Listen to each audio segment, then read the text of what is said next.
अस्सलाम वालेकुम, मैं हूँ अस्पा और आप देख रहे हैं मेरा यूट्यूब चैनल। आई होप आप सब लोग बिल्कुल ठीक होंगे, मैं भी बिल्कुल ठीक-ठाक हूँ। तो आज की वीडियो में हमने जिस टॉपिक पे बात करनी है वो है फॉरेनर फिज़िकल एग्ज़ामिनेशन फॉर्म। आप उसको कैसे फ़िल कर सकते हैं और उसके लिए क्या डॉक्यूमेंट्स रिक्वायर्ड हैं।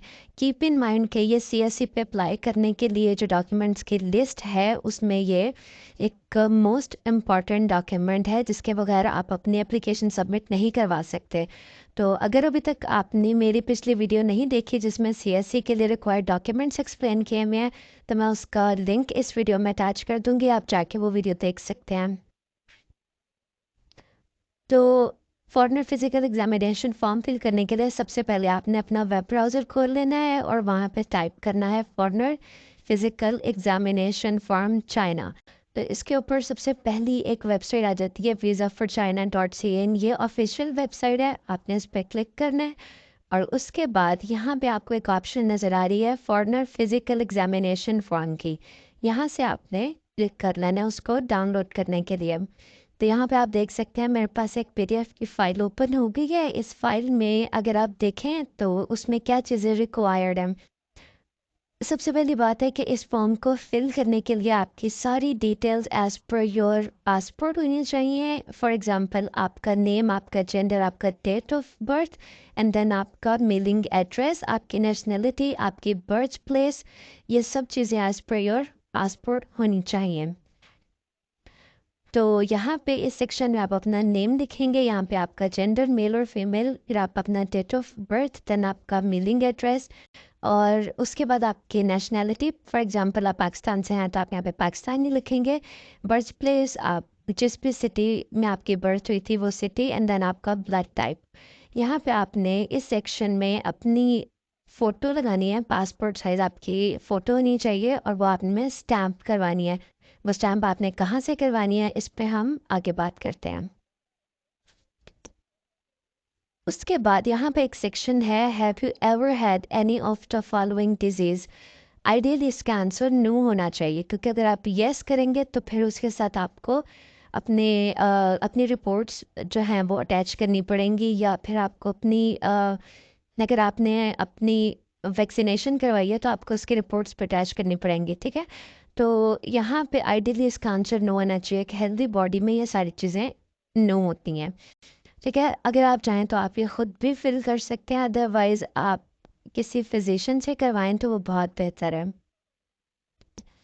इसका थर्ड सेक्शन है do you have any of the following disease और डिसऑर्डर्स। ये भी सब आइडियली नो होने चाहिए और अगर आप में से कोई भी इन डिजीज़ से या इन डिसऑर्डर से सफ़र कर रहा है तो फिर वो इसको यस करेगा।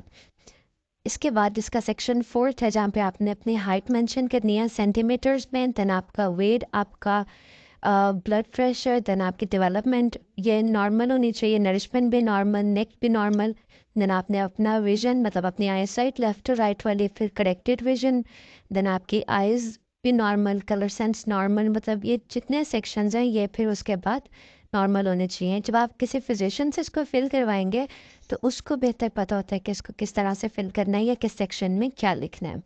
उसके बाद आपका स्पाइन, आपके एक्सट्रीमिटीज़, देन आपका नर्वस सिस्टम, फिर अदर ऑफ नॉर्मल फाइंडिंग्स और यस इसके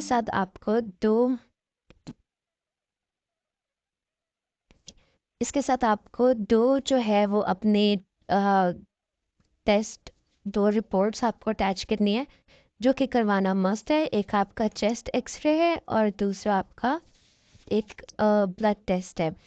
इसमें क्या होता है कि आप ये दोनों करवाते हैं चेस्ट एक्सरे की, अपन माइंड ये डिजिटल हो तो बहुत बेहतर है और आपका जो ब्लड टेस्ट है वो भी इतना आप इसको स्कैन करके दोनों रिपोर्ट्स को इस फॉर्म के साथ अटैच करके फिर आप अपलोड करते हैं।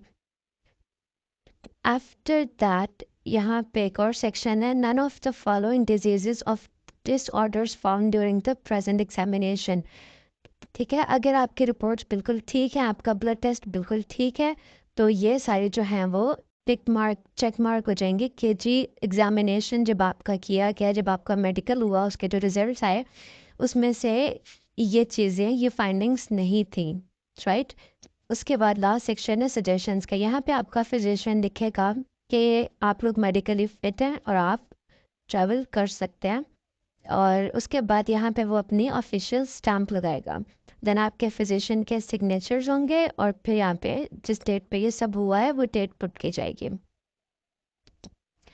अच्छा, तो यहाँ पे हम ऑफिशियल स्टैम्प की बात करें जो कि आपने अपनी फ़ोटो पे भी करवानी है। कीप इन माइंड कि इसका जो सबसे ज़्यादा बेस्ट पे होता है ना, वो ये होता है कि आप अपने एरिया के किसी भी हॉस्पिटल से, अगर कोई गवर्नमेंट हॉस्पिटल है तो आप वहाँ पे जाके जो एमएस होता है, मेडिकल सुपरिटेंडेंट होता है, आप उससे इसको साइन स्टैम्प करवाएं। एक स्टैम्प यहाँ पे होगी, ये ऑफिशियल स्टैम्प वाले सेक्शन में, और एक स्टैम्प आपके पासपोर्ट साइज़ की फ़ोटो के ऊपर होगी। मेक श्योर कीजिएगा कि ये दोनों स्टैम्प्स जो है वो ब्लर नहीं होनी चाहिए, वो एक दूसरे के ऊपर ओवरराइट नहीं होनी चाहिए, बिल्कुल क्लियर हो। अगर ये सब चीज़ें होंगी तो तभी आपका ये फॉर्म जो है वो बिल्कुल वैलिड रहेगा।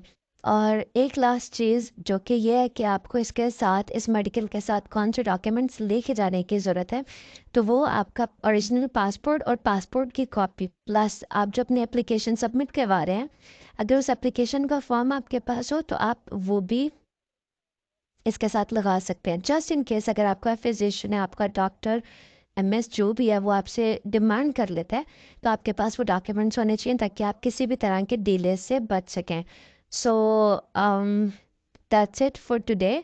आई होप आपको वीडियो पसंद आई होगी। अगर आपको कोई भी सवाल हो, आप मुझे इंस्टाग्राम पे मैसेज कर सकते हैं और इस वीडियो के कमेंट सेक्शन में कमेंट भी लीव कर सकते हैं। और इस तरह का मज़ीद कंटेंट देखने के लिए आप मेरे पेज को लाइक करना है। अगर आप नए हैं तो आप इसको सब्सक्राइब कर लें। Don't forget to share as well with your friends. हो सकता है इससे किसी की हेल्प हो जाए। So that's all for today. Until next time, take care. अल्लाह हाफिज़।